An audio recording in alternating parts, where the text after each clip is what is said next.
shops for selling me clothes, tuppence for selling me blanket. If ever I list for the soldier again, devil shall be me sergeant.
Right, ladies and gentlemen, reasonably priced knives, Hultafors. This isn't one I'm going to be talking about, just I've spent my money with the company, and this was part of the actual seeking out of a very reasonably priced knife. Okay, certainly that's the one I've paid for. But on this, the two sheaths are exactly the same, but if you put your button in there and you pull it down and you lock that over, you can actually attach that to any jacket, or the side of your trouser pocket if you wanted to. And I've just done it on this Gorka. Russian buttons fit in there perfectly, and it just slots down there.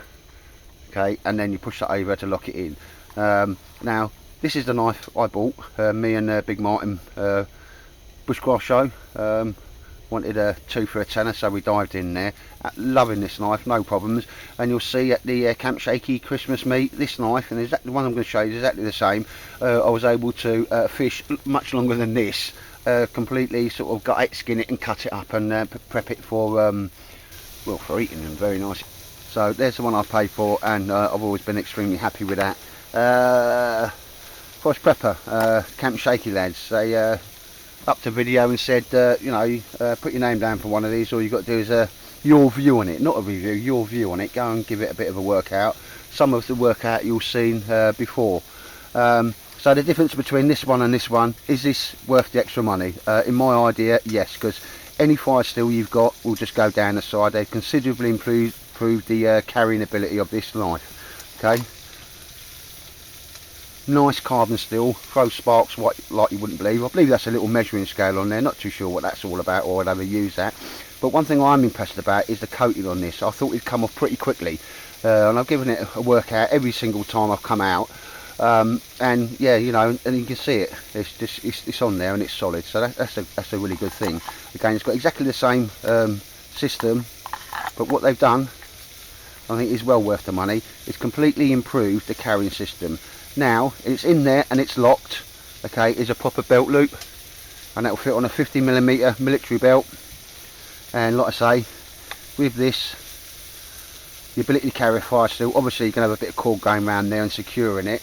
Now I've just tried to do everything I can to this knife. Could I test it to destruction? Well, I'm sure I could, but I could do that to many knives. But for a sub £20, okay, and it's a lot less than £20 knife, one that you can always have with you, it's a good knife. I think you won't go wrong for your money with that. I mean, I personally like the colours dark green, rifle green and black and that type of stuff, ladies and gents, but for the money, and I saw these come up, so I jumped at the chance and to get one, because I wanted one, and I may well have eventually bought one, if that makes sense. But for me, what I see this is a knife that's always going to be in my pack, my go bag and that type of stuff. I've got other knives that are considerably a lot better than this, but for the price point, which is under 20 quid, I don't think you can really sort of come much better, to be honest, than that. It's a cracking little knife, especially one to start off with if you're doing your bushcrafting, and one to always have with you. And you can have, like, because it's so cheap, you can have one or two in different bags and that type of stuff, ladies and gents. But I haven't found nothing that I can't do with this knife. This Hultafors, as we see there, I do have a particular love of Mora and that as well, so this has seduced me somewhat from a knife, the Mora knife, which I like. And on that, ladies and gents, if I'd have paid full price for that, well, yes, I would have been happy with it. Can I improve it in any way? Well, I always can improve little things and that, ladies and gents, but for a very reasonably priced knife, okay, I think that's a cracking bit of kit. And I can assure you, I will always have this with me, whatever other knife I've got. So it's always a good backup knife. And there's always a question that was posed to me: what's the best survival knife in the world? And well, somebody very eloquently answered that question, because he was senior survival instructor on an all-arms escape and evasion course that I'd, well, I say privileged to do. I don't remember, is it privileged? It was very hard. But he said it's fairly simple. The answer to the question, what's the best survival knife in the world? The one you've got on you at the time.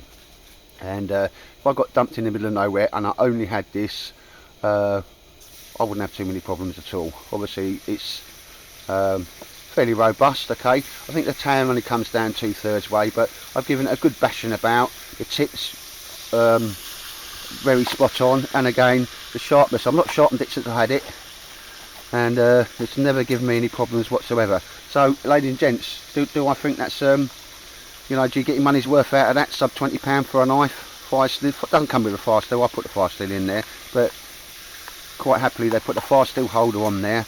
It goes all the way round, and like I say, you've got a very decent way of attaching that to your belt now. So, ladies and gents, if you're just doing an online check before you go and buy a Hultafors knife, I'd certainly pay the extra money and go for this one. So thank you very much, ladies and gents. The reasonably priced knife, which impresses Mr. Tightwad, to be perfectly honest, because it's not a lot of cost and you get a fairly decent knife there, and certainly one that I'll be using day in, day out, if that makes sense, ladies and gents. So thank you very much as always for watching my films.